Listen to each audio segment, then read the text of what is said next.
Music. It's not just part of our daily lives, it's part of our wrestling fandom as well, and it has been for decades. That's where this show comes in. Music of the Mat, the podcast devoted exclusively to the music of pro wrestling, hosted by Andrew Rich. Hey, that's me. Each episode delivers a different topic with a variety of great guests, fun conversations, musical analysis, and of course, a heartfelt pun or two. New episodes drop every other Tuesday on Apple Podcasts, Google Podcasts, Spotify, or your podcast app of choice. Check out Music of the Mat only on the Voices of Wrestling Podcast Network. This podcast is a member of the Voices of Wrestling Podcasting Network. Visit voicesofwrestling.com to hear the rest of our great podcasts, as well as show reviews, columns, opinions, and updates across the world of wrestling.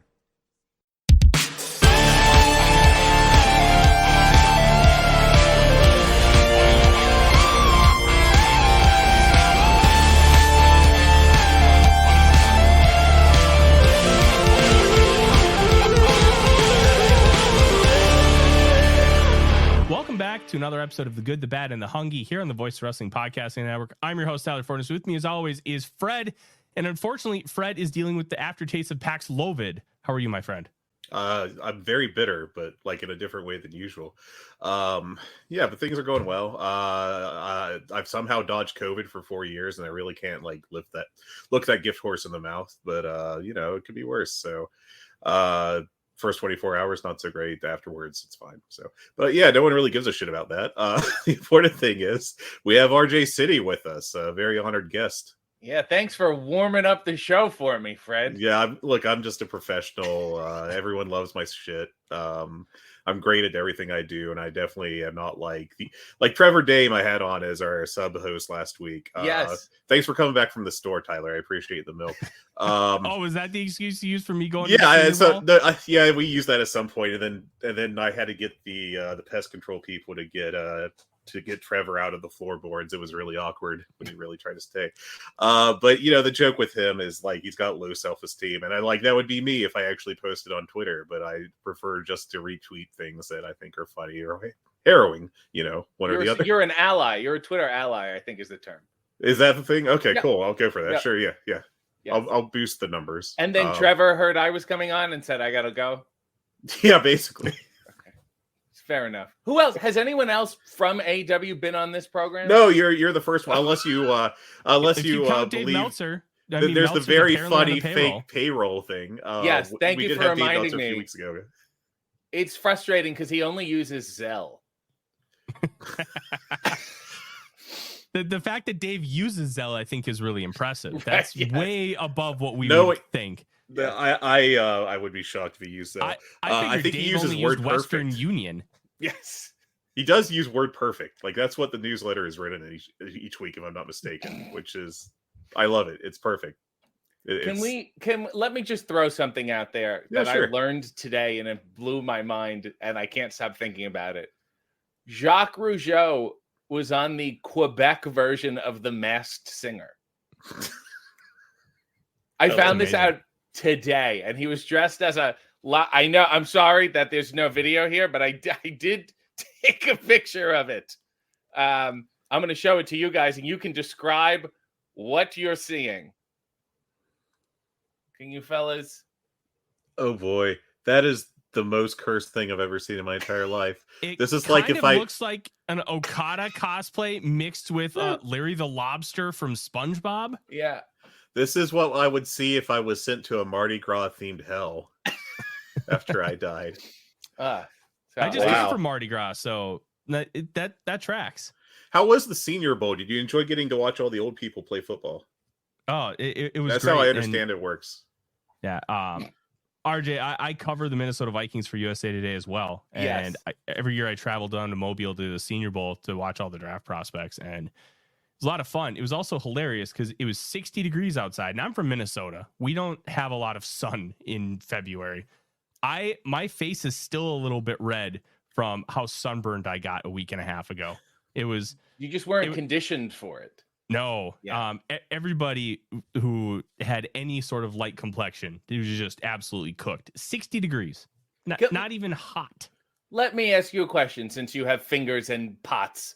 of both football and wrestling. Isn't it nice when people, they go, oh, toxic wrestling fandom and tribalism. Oh, wrestling fans online are the worst. And then you go, no, that's just people online. Because like football fans online are just like this too. Aren't they? College football fans are special people. Yes, this is just people in general. Yeah, really. Yeah. No, but it's very funny because I never hear it presented in this like very moralistic way in any other kind of thing I follow, like whether it be sports or like pop culture, like even like the Swifties or whatever, the Beehive, right? I'm 40 years old, like I can only get so cool, guys. But like with pro wrestling, it's very funny that the conversation is always like, this is why we don't have casual fans. And I'm like, maybe it's because the biggest companies in the US have had shit booking for most of the past 25 years. But I don't know. That's just me. Or Fred, let's continue the hot streak. Maybe it's because technology has made the media landscape so fractured that it's almost impossible to be mainstream anymore. It's just there's no monoculture anymore. Yes. That's interesting. Everything's niche. Yeah, I think it was somebody in our writers Slack was talking about this. There are no mainstream stars anymore. Taylor Swift, obviously, stars. But there's like 5, right?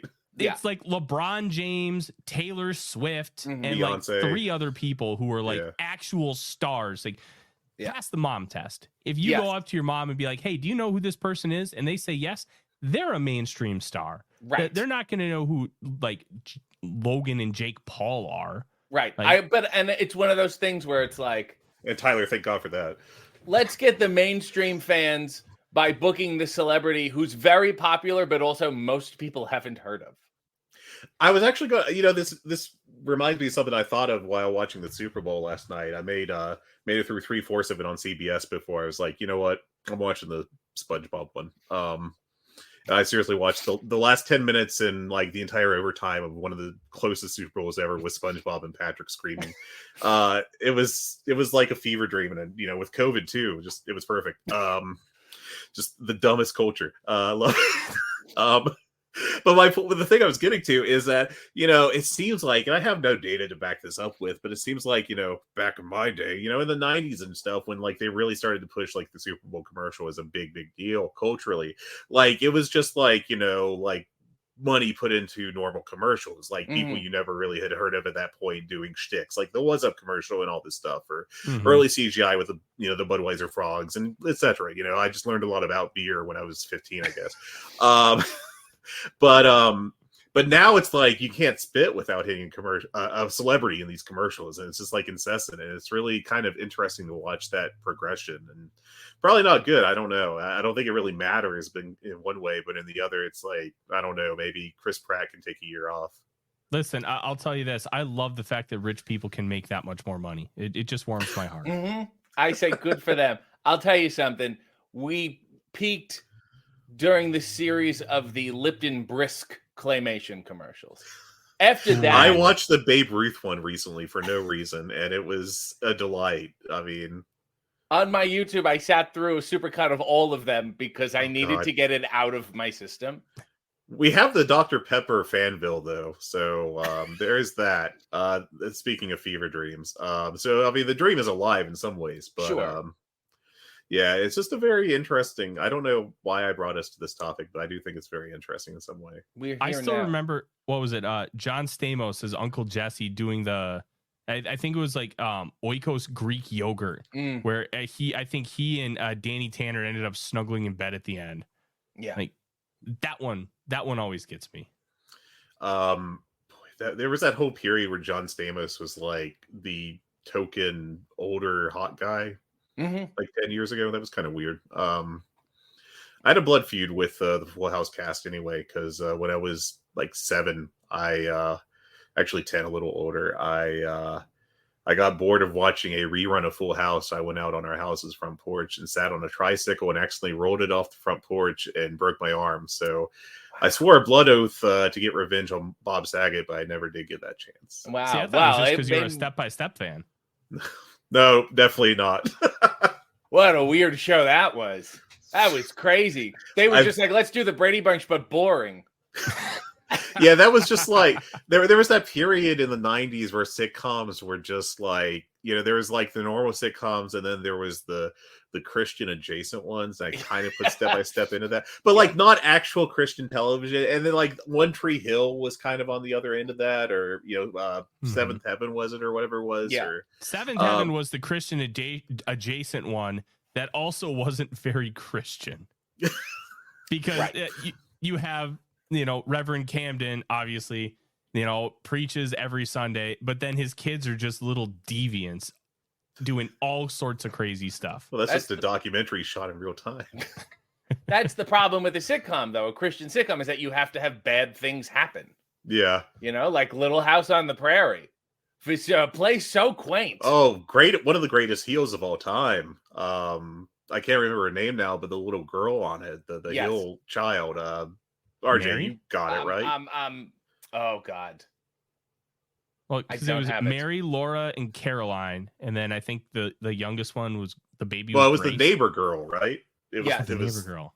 Yeah. Okay, I'm googling this. This is either the greatest podcast I'll ever do or the worst. I'm not really sure. And that's not a knock on Arch. Can't imagine why Trevor Dame neglected to host this one. I'll tell you. Go ahead. Oh no! I'm still working on it. Sorry.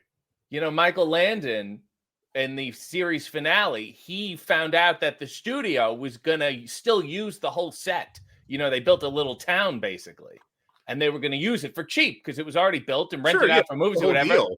And he said, "To hell with that!" So that's why he blew it up at the end of Little House on the Prairie. And that was the inspiration for Smash-A-Lot, right? Yeah. Yes.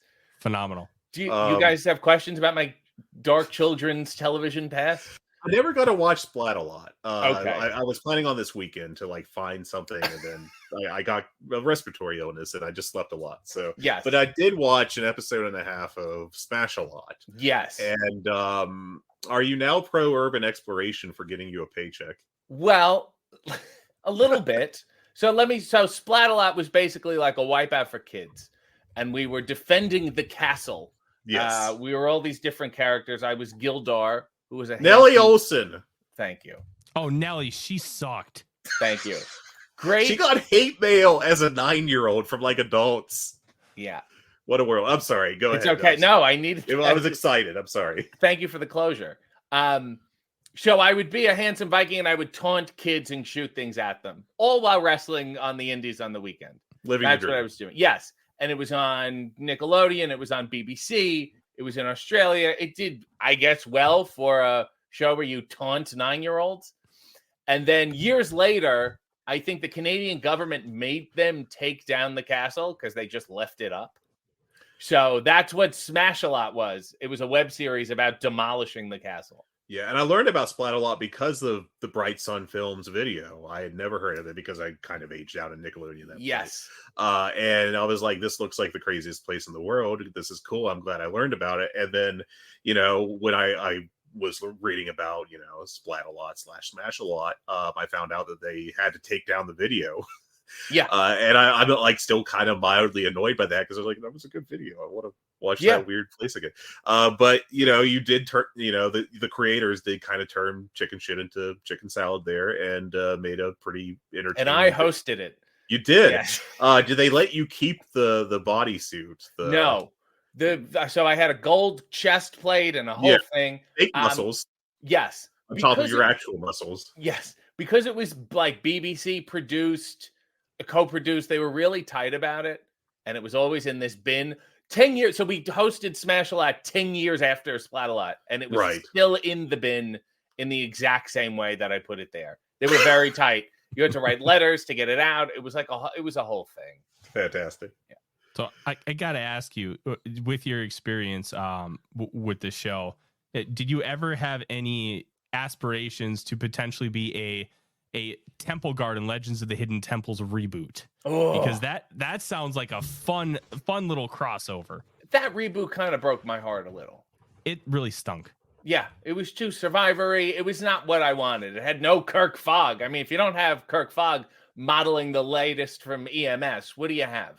Nothing. I always just dreamed of the Temple Guards smelling like cigarettes as they grabbed a child. Little That's cheap whiskey. so too. 1994. Yes, very much. I did actually once interview Phil Moore, the host of Nick Arcade. Oh God, that's You remember sick. Nick? Yes. Yes. So I asked, there was a conspiracy about why they always gave away trips to space camp because it was an inordinate amount. right. And it's true.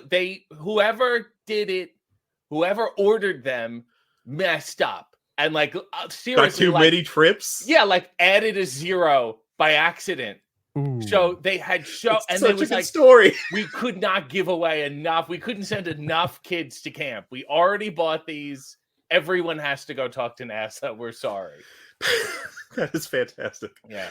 Now that's why we've got so many people against capitalism, because they've all been sent to the one place that is safe from space. Yeah. As I make my awkward Tim Curry references. RJ, I do want to ask you a question, and I'd actually originally slated this for Tyler, but then we just went down this 15-minute diatribe of absolutely everything except for what we had planned out. So, why pro wrestling? Because I did listen to your Unrestricted podcast interview when you first came into AEW. Yeah. And you mentioned, saying, that you always have loved pro wrestling, and you compared to the Muppet Show, which is, I appreciate that. But, I have to ask, why? What aspect of it really did appeal to you? Are you, traded in 1994 All Japan tapes with Eddie Kingston, or is it just what is it that appealed to you? I never remember not being into it.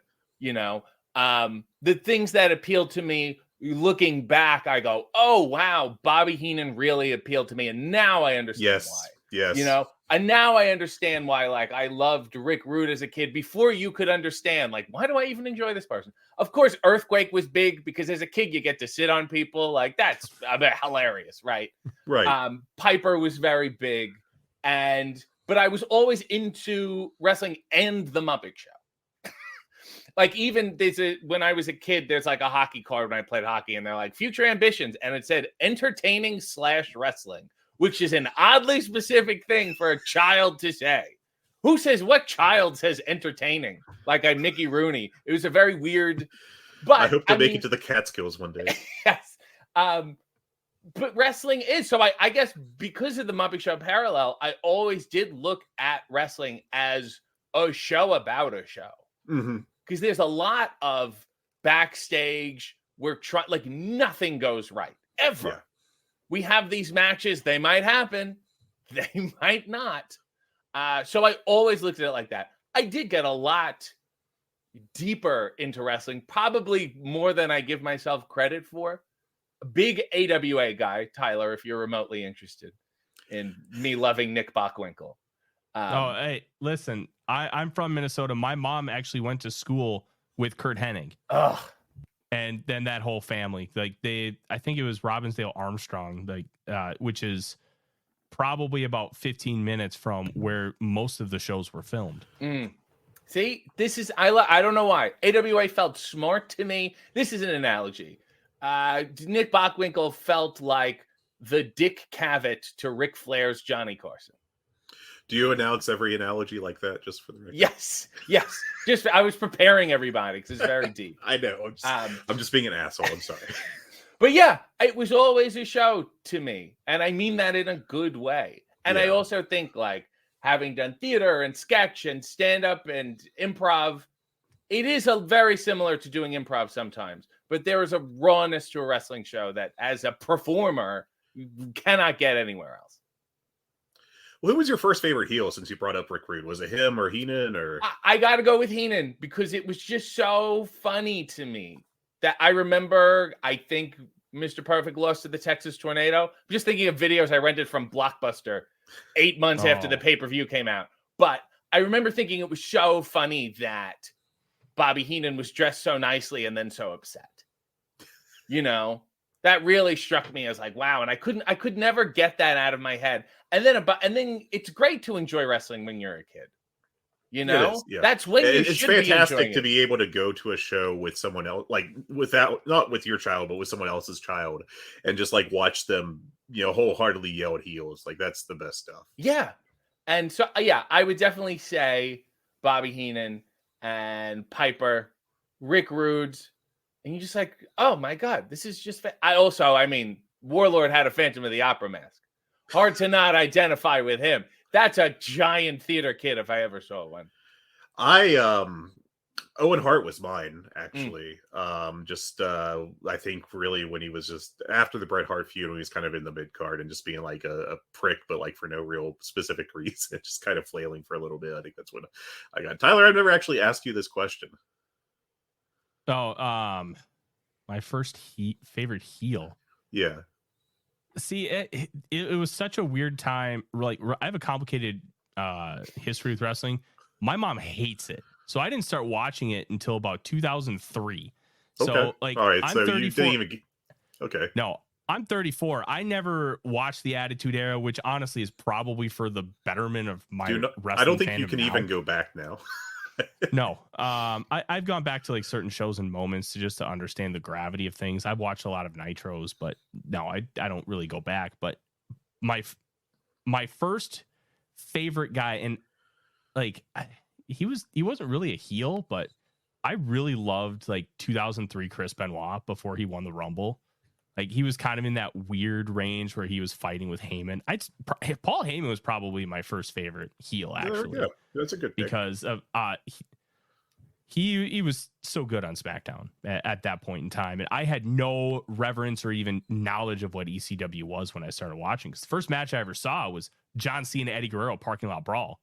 And then the next week was Brock Lesnar, Kurt Angle, Iron Man. So I had quite the start to my wrestling fandom. But yeah, I never really gravitated towards heels. I gravitated towards like not the top baby face, but like the second or third baby face down the card. Like the one who really has to work up. That's why you're a Vikings fan. Look, hey, at least some of my favorites won titles. I don't know what that's like. I really don't. Like my two jerseys in the background are War and Moon, and yeah, neither the Oilers nor the Vikings have ever done anything close to winning a title. It's very frustrating. I do want to ask you, RJ, a specific question that I wrote down, other than just bullshit that we're going through. The one question you wrote down? The one question. No, I did a few others. I do want to ask about AEW because that is ostensibly why I asked you on. We've done a great job for the first 20 minutes making sure that we talked about that. But of course, that He's done a great job making sure people tune out. Yeah. Now we can get into the real stuff. Right, exactly. I am really good at this, and this is reflective of all my work in my career, all of them.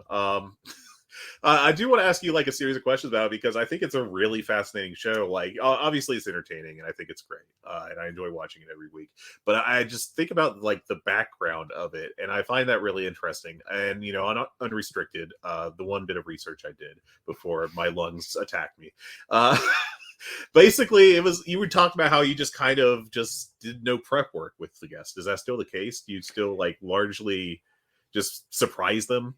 Yeah. I mean, obviously there's some ones that are drawn out and more involved. Sure. And I do like to do my diligence and probably clear anything about their ethnicity or sexuality so I don't get fired, you know? Sure, yeah. But even then, it's gotten to the point now, and we've taped 89 episodes so far. So enough where I go, hey, can I clear? And then they go, no, everything's fine. And they don't even want me to clear it with them, which is great to me that, you know, people trust me and that people want to come on and talk about stuff probably in a way that they couldn't talk about otherwise. I think of Action Andretti revealing that he was black, which was amazing to me. Abaddon talking about their pronouns. I don't know where else Abaddon would have the opportunity. I thought that was a brilliant episode in particular. Just the way that like Abaddon was able to discuss that and while respecting kayfabe. I thought that was actually like brilliant in a kind of weird way. They were fantastic. It's a really weird episode in the best way. But then you get other things, and I always love when I ask stupid questions and I get insane answers. And the best example is Jim Ross having heat with Danny DeVito. Yes. That was just the Jim Ross episode as a whole was I still don't know, like he's so hard to read, you know, just in general, I think. But also somebody who, if you watch it the first time, you go, this guy's pissed. And then if you watch it again, you go, oh, I think he's in on everything because these are all jokes and we've missed them. Yeah. You like know? he's very deadpan. Yes. And like throughout his announcing career to some extent, I think he's flexed that. And Yes. I thought it was very prevalent in his episode. And but he did also still come across as very angry at the same time. Yeah. Well, I mean, he shouldn't be happy being interviewed by me. I don't blame him at all. It was one of those ones where they went, we got JR, and I went, really? I went, are you sure? And you mean I couldn't have been better. Everybody on the show has been amazing to work with. Arn Anderson told me months and months later that, so, I mean, Arn Anderson was the 10th episode. It was very much in the infancy of the show. And we would back shoot them. Back then, we would do like 4 or 5 in a row. So they told him, hey, we got an interview to do.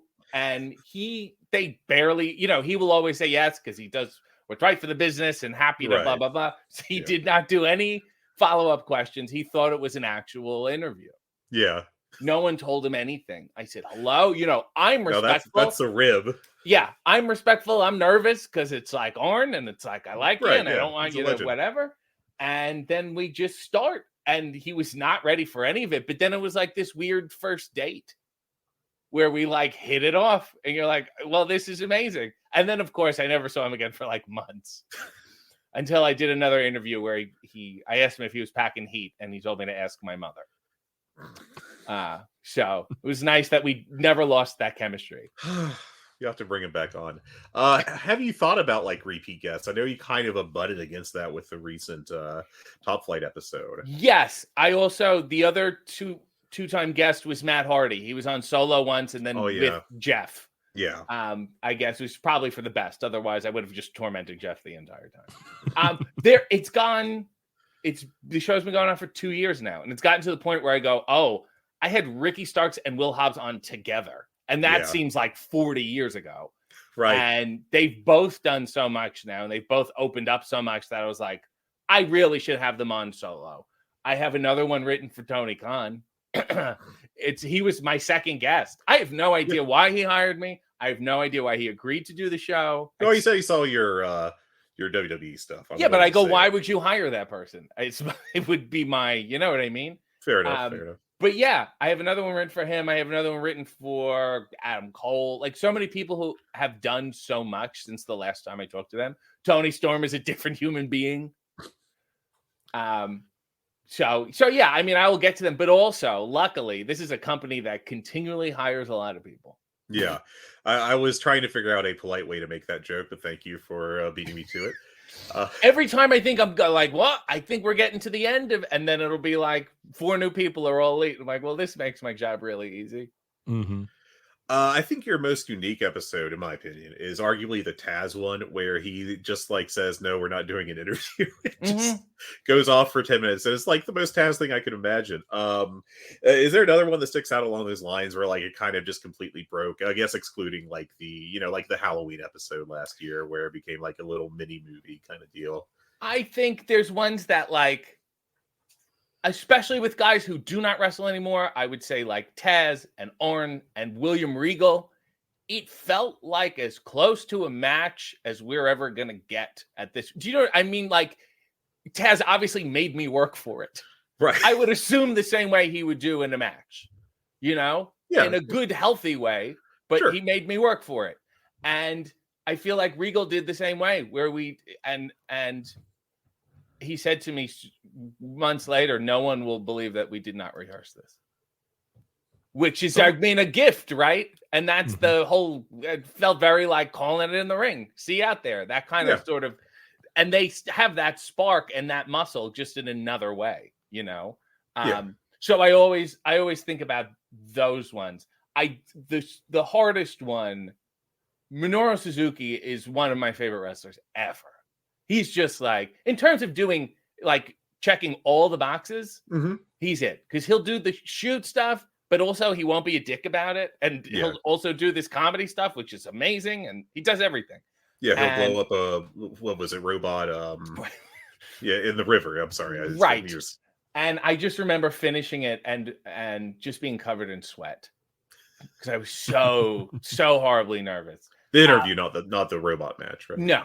No, the robot match I enjoyed. The worst for me was my long suffering friend David Arquette. Yeah. He was just a disaster. That was chaotic. But in a way that I knew I was getting. He it was watches really good. the show. He loves the show. He got way too excited, and it was a disaster. Excitable boy. And some people just hate that episode, which is hilarious to me. You know, he is a very unique person. Are there any that are stuck on the cutting room floor that we're never going to get to see for whatever reason? Just curious. No, I would Okay, cool. say 95% of everything we filmed has made it into the episodes. Anything we've cut out has been, when we back shoot them, we're shooting it a month before it comes out. Some stuff might not be relevant anymore. Yeah. So we would have to lose that stuff. Some stuff we just cut for time where we go, this isn't necessary. One thing that was scandalous, Max Caster got something cut out. I can't believe that. Yeah. And it was one of those ones where Max Caster? Yeah, I'll give him that. And he'll also be, I feel like, proud that I said that. But it was one of those ones where it was like, sometimes I put up a fight because we get into dicey territory. Obviously, I have people above me who want to be as safe as possible. And I'm happy to have those arguments. But it was the Max Caster one where he said something. It was a term he used for semen. And they said, we can't have this. A little too much. Yeah, it was a little too much for the person cutting it. And it was one of those episodes where it was like, we already had other semen jokes. We talked about January 6th. We had a million other things in it where I was like, I'm not going to die on this hill. We can cut it. That's totally fine. It's like the story with Airplane with the, the cockpit jokes with the child. Yes. Where I guess I have to finish the story now, otherwise it just doesn't work. But they were trying to get these very risque things. That you like gladiator movies? Yeah, to the child, and they were afraid that they're all going to get cut, so they decided that they had to put in the most risque joke they could, so that the studio would be like, you can't do that, and then they let the other one slide. So they're like, you ever suck a grown man's cock? Yes, it is so weird what bothers people. I just find it interesting. And I also am really I get really bothered by those comedians who are like, you can't say anything anymore. So I always sort of make it a sub goal for me to get into as much dicey territory as possible in the best way possible. And I go back to the Abaddon episode because how many horrible my pronouns are kiss my ass. How many times have you had to deal with that shit? And it sucks. So I was happy to do something fresh on that topic. I thought it was a great way for her to work in is it them? I'm sorry. It's they. I apologize. Totally fine because it's I'm a little muddled. I apologize today. It's okay. But for them to be able to kind of snap back at that while being Abaddon. Nuts. Totally not. And I hope it is in a weird, I guess, Tuesday Night Titans kind of way. Adds another dimension to these people. Because it's not like, some people come on and just want to laugh, Yeah. But I think, I don't know, some people always say I hate watching the show because there will be wrestlers I hate and the show makes them likable. And now I like them. How dare you? I think they're talking specifically about Jeff Jarrett. Speaking of Jarrett, I saw a tweet from you last summer that you had a picture with Karen Jarrett, and you said that she was one of your biggest idols. I think it was. Talk me through that, because I'm guessing at some point you were a big TNA fan. Oh, sure, I was a huge TNA fan at a certain. My show is an homage to Spin Cycle. That's really what it is. I think we can all agree on that. Yes.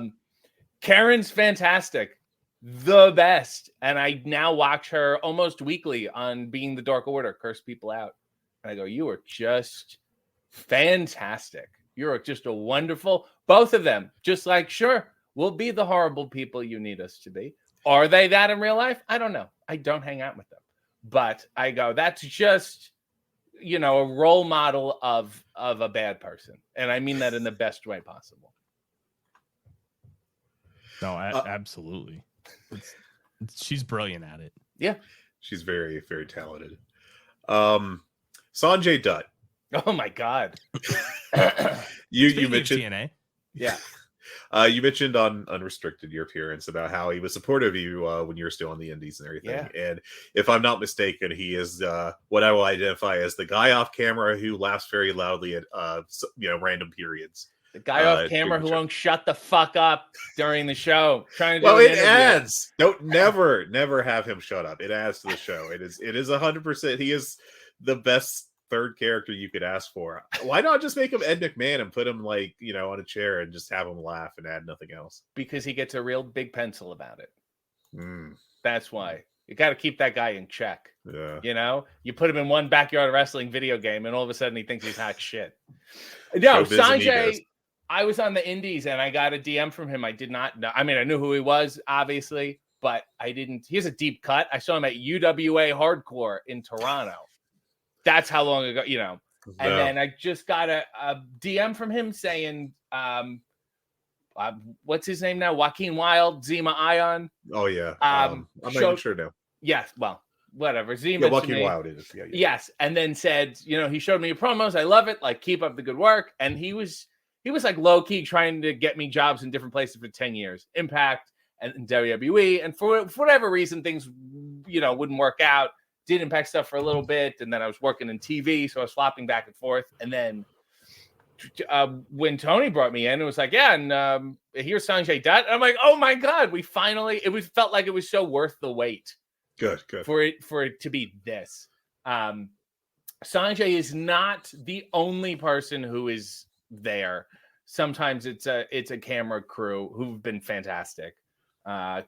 Jeremy Ping, Zane Decker, who did a lot of the Ring of Honor stuff before they got bought by AEW, and the devilishly handsome John Carlo, who is responsible for that great Vlad documentary that's on a streaming service I will not mention. Yeah.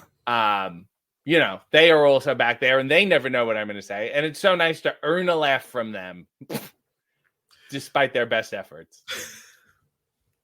Don Knotts, you unprovoked brought him up in an email to me. As a native West Virginian, I am now required by blood law to have you talk about Don Knotts and your love of him, and just wax poetic about him. Don Knotts grew up in Morgantown, West Virginia, in a cabin in the woods, and from what I understand, his father was bipolar and used to chase him around with a knife. So this is the gritty reboot of the Don. This is true, but I mean, So he used ventriloquism to escape and started performing at the local theater, on which has a statue of him. And now he's just, I don't know. It actually kind of goes back to how we're talking about how those kind of people don't exist anymore, of like what a clear character he was. You know what he looked like, you know what he sounded like. And I always go like, oh, you can do a Don Knotts impression. Can you do like a, I don't know, Ben Affleck impression? I don't think one really exists, I think you could probably do Affleck, but it'd just be like very Bostonish, and I don't know if you could necessarily distinguish between the two. Yes. I do an Affleck every time I go to Dunkin' Donuts. Okay. But that's just Boston, right? Like is there a difference, Tyler? Yeah. Like if you were just doing generic Bostoner, Bostonian, I guess I should say. If you're doing generic Boston, you got to really have that accent, the Boston, and you anytime you're saying thank you, you got to basically be yelling at people. The important thing, it's that aggressive gratitude. Mm-hmm. And then Don Knotts, I just love how he got away with playing the same guy in every movie. It was a living for sure. Yep, it was definitely a living. Also, one of my favorite movies. I'm going to recommend a movie. Put this in your letterbox, Fred. Okay. The Love God. Okay. He accidentally becomes basically Hugh Hefner. He has, I think, a bird watching. Go ahead. Free cancellation. Yes. When everyone liked him, when he was doing like Playboy After Dark. Okay. Yeah, it's a way it looks. The movie is beautiful. The fashion is beautiful. And then it's Don being a love god. That is now movie 3,338 on my to watch list. So. Fantastic. Not even a joke. Yeah, so that's sounds like my watch list. And I also heard that he was such a real life ladies' man. That is apparently a thing. Yeah. Yeah. That during Three's Company, they would always have like the gal du jour on that Guest episode. Star, right? Yeah. Yeah. And allegedly, he took so many of them to this hotel that the hotel then asked for his picture and autograph to put behind the counter. And he's like, shit. So then he had to switch hotels. So, yeah. There is a deeper rumor that he and Andy Griffith went to an orgy too, but I've been unable to really confirm it. Maybe that one's left best unconfirmed. Yeah. That's incredible lore, though. Yeah. It is. Yeah.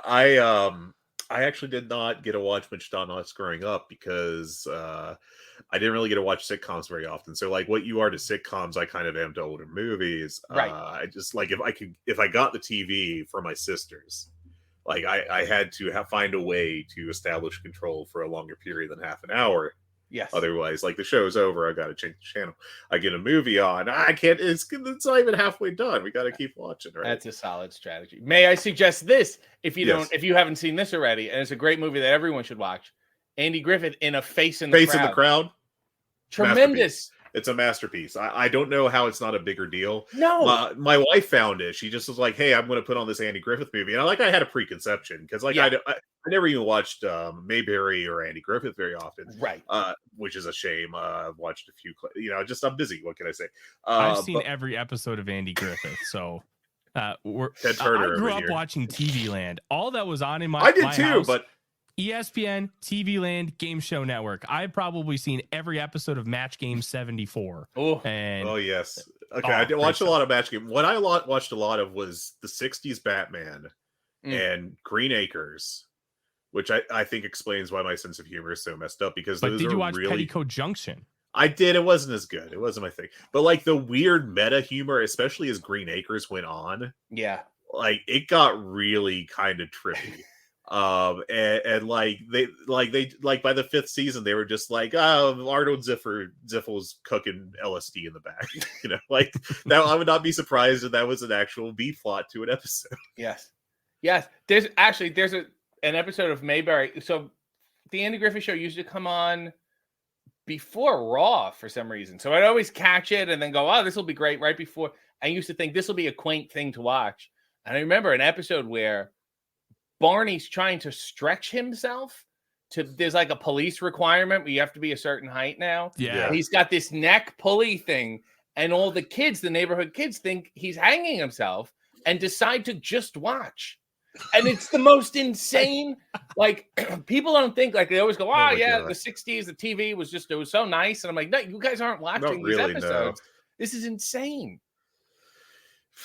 So, but no, back to A Face in the Crowd. If I could recommend one old movie for everyone, it would probably be that.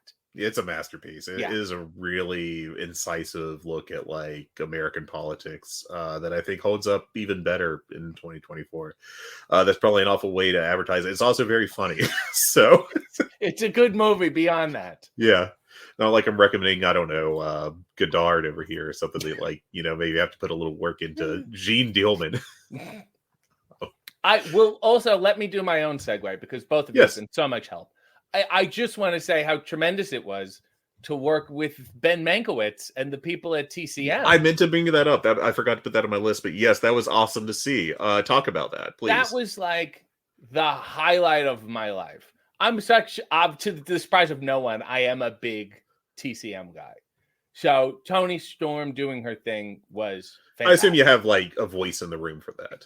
I'm happy to be like a consultant. A sounding board. Or like a technical, like, this looks like what you're going for, Yeah. But she's so dialed into that. It's been insane. Every time I see an old picture of her, I laugh because it's just an entirely different, like, remember where the did that Outcasts? woman? Yeah. Where did that woman go? And it's just, she's just on another level. And I'm just like, wow, just dialed into whatever weird shit she's doing every week. It's been amazing. And then He said, well, why don't you introduce, she's doing these films, why don't you introduce them? Since I had already interviewed her and blah, blah, blah. And he said, oh, and I said, like Robert Osborne? And Tony Khan said, no, like Ben Mankiewicz. And which is, which tells you where my head is, Fred. Anyway, I opened one, and this is the great thing about the freedom of AEW is that I opened it by saying, hello, I'm not Ben Mankiewicz. With zero regard for any wrestling fan ever, right? Why have regard? Yes, like if this had to go through a writer's room, it would not be 10% of the time you've got to just do it, because it works. Yeah, it'll go quick and whatever. Yeah, they'll survive. Yes. We don't need a graphic explaining who Ben Mankiewicz is. Right. And then TCM got a hold of the clip, and they were thrilled that anyone under 65 was talking about them. And then Ben Mankiewicz got a hold of it, and it's on. And I had known. Let me drop another name that no one listening to this will care about. I'm friends with Mario Cantone, who does the Halloween TCM guest programming. Yeah. So I've always been swimming in those circles because those are like the cool kids to me. And then the fact that we got him to do that intro for Tony Storm was just like, I just remember like airing. Let me tell you something. Party of one at the monitor for Ben Mankiewicz. It was me like this, and it was just so good. It was so perfect. He's so good at his job. And then like, I've never been so happy in my life. He nailed that. I mean, of course, which is not a surprise, but he did. No. And then, everybody loved it. TCM loved it. And God willing, we're doing more because it made them go like, wow, people love us that we did not know love us. So like, let's do more. I can't. Yeah, that was if you have to put anything on my tombstone, it's let it rip. Yeah. Helped get. Yeah. Thank you. Yes. Just rip them. Would be better. But like that was amazing, and I'm so glad that happened. And like the fact that TCM noticed it is in a positive light is completely unexpected to me as a pro wrestling fan. Yeah, it was just the best, and I love that it got traction online because I was expecting a whimper, and then people were like, "This is insane," and who is this? And then people texting me going, "My mom is watching this. My mom is watching AEW only because of Ben Mankiewicz." So, and there's your big mainstream crossover star. There's your guy, Ben Mankiewicz. Yeah. So, no, God willing, very soon we'll do more of that. Awesome. So, Tyler. You have a very interesting kind of set of hobbies, especially with somebody kind of involved in the wrestling world. And I don't mean that as an insult. I think it's really cool that you are like a huge old film buff. Like, my mom would always have TCM on in the background. I think every Sunday morning we watched an old Blondie movie. And I mentioned that in the pre-show with the Dagwood sandwiches. I used to eat Dagwood lunch meat sandwiches because he used to actually have his own like lunch meat that was like I wasn't aware of that. Isn't that amazing? Maybe it was a Midwest only thing. I don't know. But it was really cool. But my question here is this, because your viewpoint on entertainment and how you kind of encapsulate so many different areas, especially with your experience, how do you kind of try to make your own niche in the world of professional wrestling? Because you obviously loved Heenan, you liked Rick Rude, everybody loved Earthquake because it was Earthquake. How did you try to kind of craft your own path in making it in this industry that is one that's relatively difficult to do? Yeah, and also a relatively unfunny industry. A lot of comedy in wrestling is just really, really bad. Oh, bad. Just bad, just straight up bad. And I don't even say that in like a bitter, angry way. I'm just like, nah, look at it. Some of it's great and amazing, and it's been fantastic. But then, 90% of it's been throughout wrestling history has not been very good. It was a lot of just me going, I'm going to do this. No one else is doing it. And then you get told no a lot. And then you say, well, I'm going to keep doing it because I want to, because it feels better. You get to a point where you go, either I do what they want and maybe get a job out of it. Will I enjoy myself? Probably not. And I go, but I will probably enjoy myself this way. And there was a period where I thought, gee, I'm going to enjoy not being signed and doing stuff that I could only do if I wasn't signed. I made a lot of really stupid videos, did a lot of, stupid things. And then these odd doors open up to you, like Steve Austin being in my underwear with Steve Austin and just, David Arquette, the general weirdness, like none of that would have happened if I took the standard routes. So then these doors opened up to me. And then, because of the pandemic, I had to get hired by WWE. So the world had to almost end for that to happen. But then that opened that door of like, oh, I'm the only person doing this. So when that opens, I'm in charge. I'm the resident expert of how to be an idiot in that regard. I think you also, though, you get to find like-minded people. I don't want to say there was like a wave, but I always feel like somebody like Danhausen and somebody like Orange Cassidy and somebody like Stokely Hathaway all sort of were on this crest of like, dare I say, postmodern wrestling? Like, I don't know what else to call it. But they sort of seemed to get fed up with the normal stuff, in their own way. Yeah, it was I think I've actually thought about this a little bit, which is dangerous, but I think that what kind of happened. No, I have this theory that the reason we got these kind of, like you said, postmodern gimmicks in this particular time period is because American wrestling kind of became very monopolized, even though there were several, like, TNA was a thing, though it was struggling around. And this, I point this around 2016, 2017, just because of how the market was with established WWE dominance, where its biggest competitor was NXT itself, essentially. I mean, and like New Japan's, made its greatest ingress into America around that time period just because of a lack of an alternate. And I think this was all just like business factors leading to the ability of the independents to kind of develop this weird status relative to where it had been before and after, where it was basically, AAA baseball in a way, not a knock on anyone, but it was kind of a breeding ground for like the next generation. And then once they made NXT the actual, their minor league, such as it was. And I'm doing a bunch of air quotes here that really will translate well to a podcast. But I do think that like that kind of opened the door to that kind of wrestling. And I, depending on your opinion that, you may or may not like it. I'm of the opinion that some of it worked and some of it didn't. But, I just think it's very interesting to think about how like, these different business factors led to, Danhausen. Yeah. Yes. We need to explain him. No, and then, as I look back, I go, oh, I think there were, even before that, a couple like chinks in the armor. And I go like, when Cole Cabana was on SmackDown and they did a picture. For 3 weeks. Yeah. And they did a picture-in-picture promo and he goes, hey, I'm in a box. And I talked to him about that. And I go, I can't, like, that stuck with me. Yeah, I remember that. It was brilliant. And I'm sure no one there liked it or got it. No, absolutely not. So it was very, the vending machine had to rock a bunch for years before it finally tipped over. And also, you're back to it, some being good and some of it not. It is relatively new territory. Yeah. Oh, yeah. And like, I'll be honest, like, I think I always like am honest about my opinion about AEW on this show. I like the promotion in general. I think it's a great thing. It's actually probably saved my fandom in professional wrestling, or at least changed the path of it.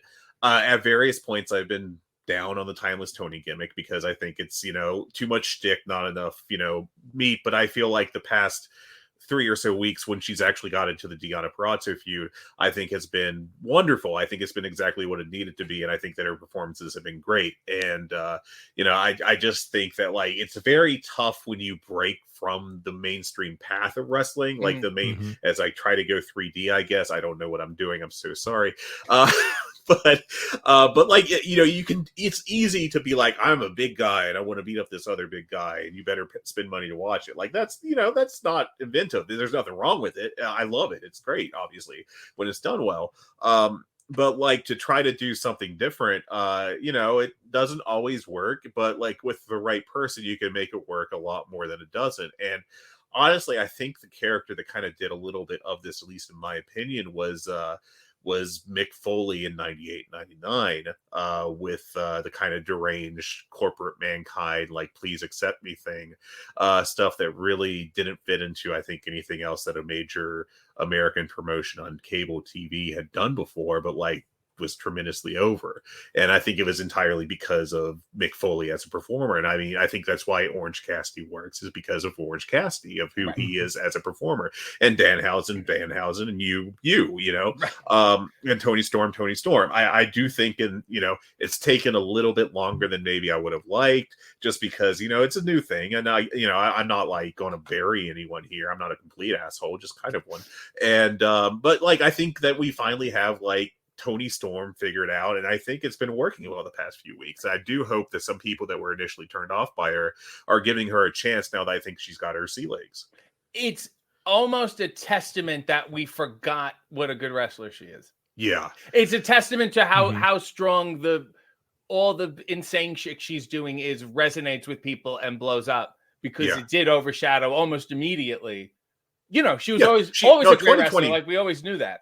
2021, I think she was the best North American woman wrestler in the ring.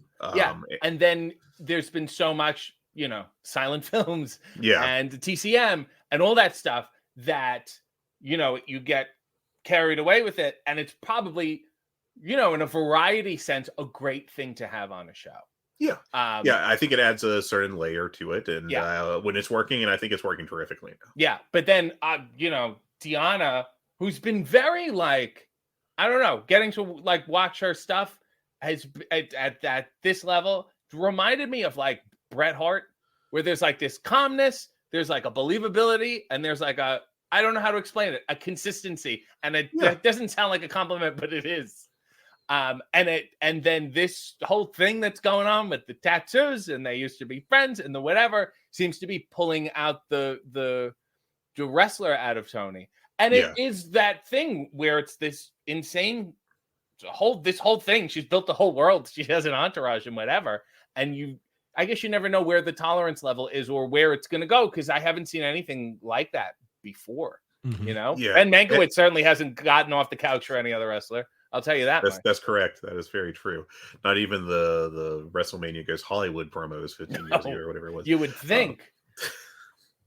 But yeah, I mean, I do think it's, wrestling is very unique in that way, because I guess the closest thing to it is like improv theater, I guess, if you're going to compare it to any other artwork or medium, I guess it would be better. But yeah, I mean, and the thing with wrestling is that once something is over, it's over, and typically it doesn't lose that status. And I don't know. I think that'll be interesting to watch going forward, and I hope it works out well. Yeah. It's the whole thing is very interesting. I have not seen something even close to that, especially with a women's roster ever. Yeah. So, and she's just also, it is one of those things where it's like, gee, on paper, this sounds really fucking stupid. And it's like, well, then why does it work? And it's like, because she's just like dialed in. I've never seen anyone just like, again, I look at old pictures of her and I go, what happened to this woman? Where did this person go? She's just completely in this whole other world now. And, it does feel like everyone is along for the ride, because no one can remotely compete with whatever she's got in her head right now. Yeah. Tyler. I got one more. You've really delved into we talked a lot about your history with like kind of trying new things, and then the history of comedy wrestling. Yes. I am one of the world's biggest fans of Toru Yano. I would like to hear about your opinions of Toru Yano, and if you've ever seen his G1 match against Tetsuya Naito, where they battled over the t-shirt. Yeah, that was a few years ago. How long ago was it? 2018, I think. Okay. I'll have to look. I mean, I'm a fan of his work. You can go search on my Twitter. I've asked him to come on Hey multiple times. Zero answer. Promise to get it on one of his DVDs and he might respond. Okay. I'll do whatever he needs. It's worth a shot. That's totally fine. But I'm also of the belief that, first of all, and I think Orange Cassidy just said this too.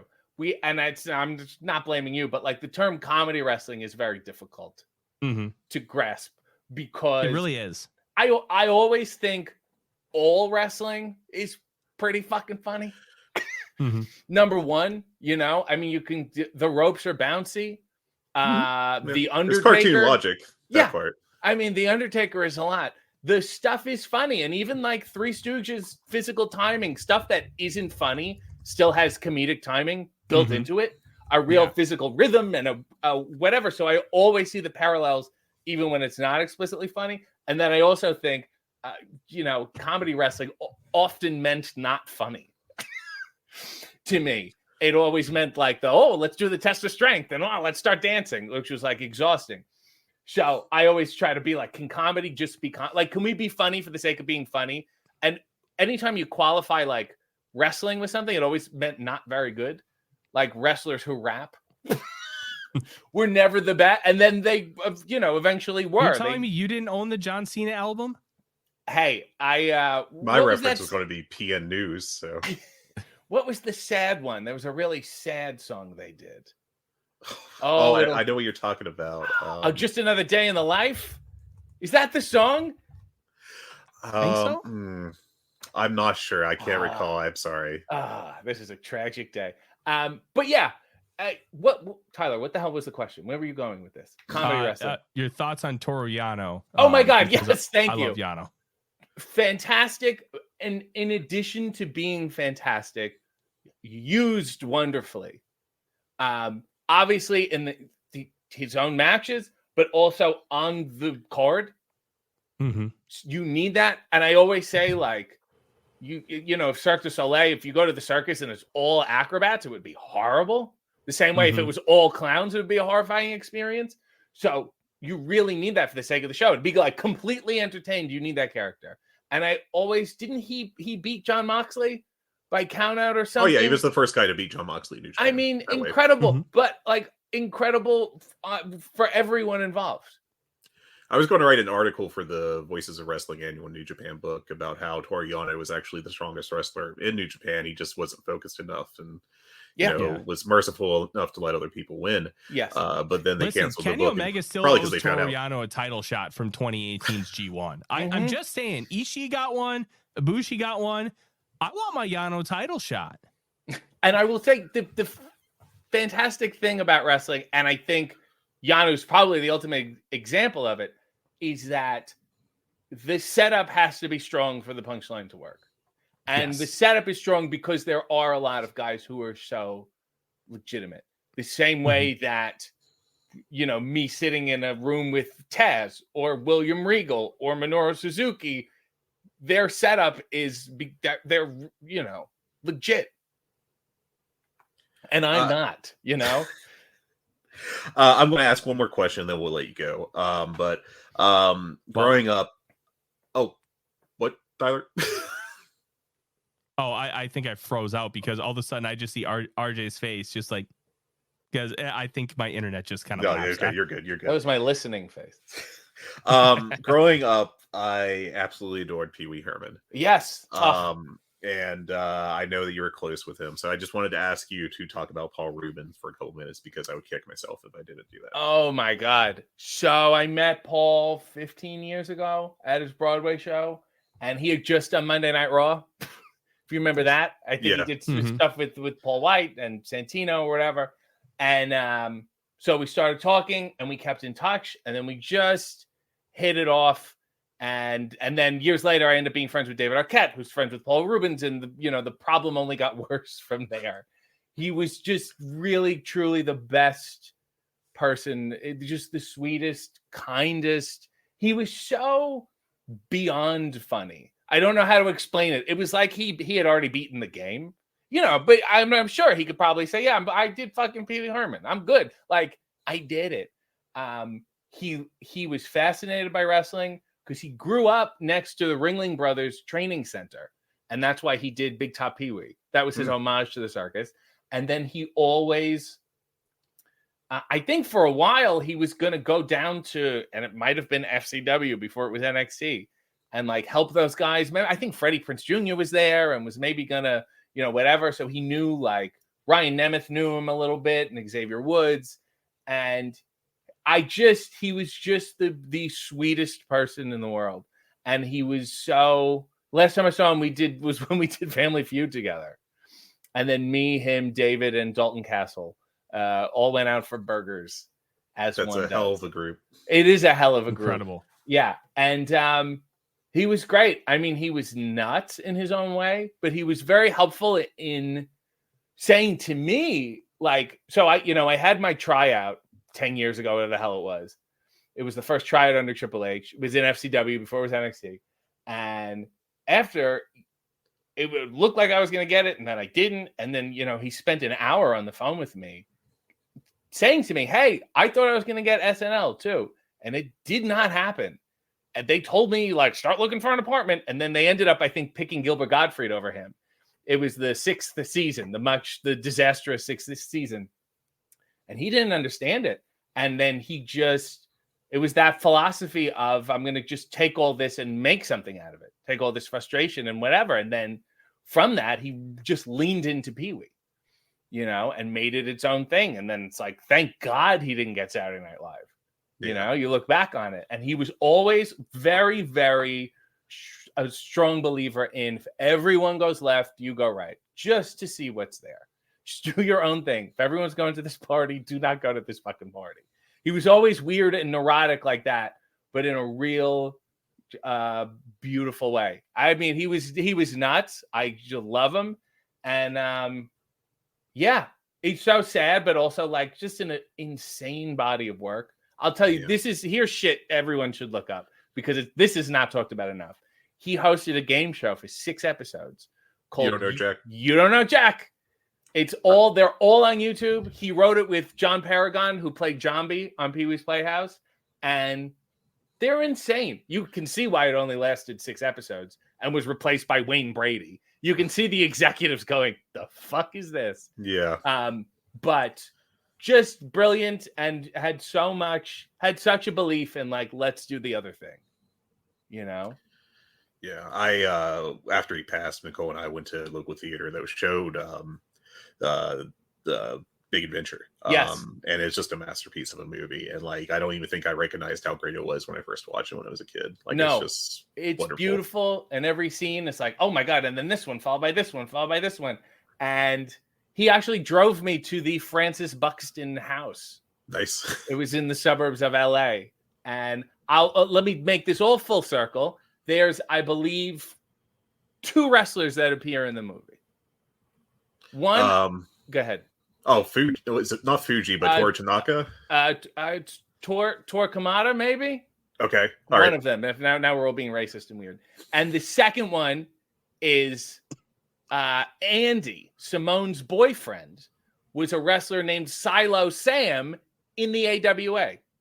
There it is. Tyler. There you go.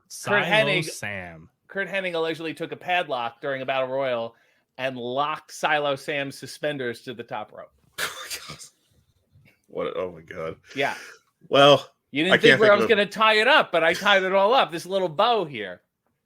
I can't think of a better way to end the episode. RJ, thank you so much for joining us. I appreciate your time and this very meandering mess of an episode. I do hope you're able to join us at some point in the future. I had a blast. I would love to. It was delightful, and I think we can all agree that Trevor Dame made the right decision. He really did. Always I can't going believe up. I came back. Eventually, it'll just be me on a microphone by myself, just muttering the loneliness of a long distance runner. And then 15 seconds of awkward silence, and then kiss of the Spider Woman.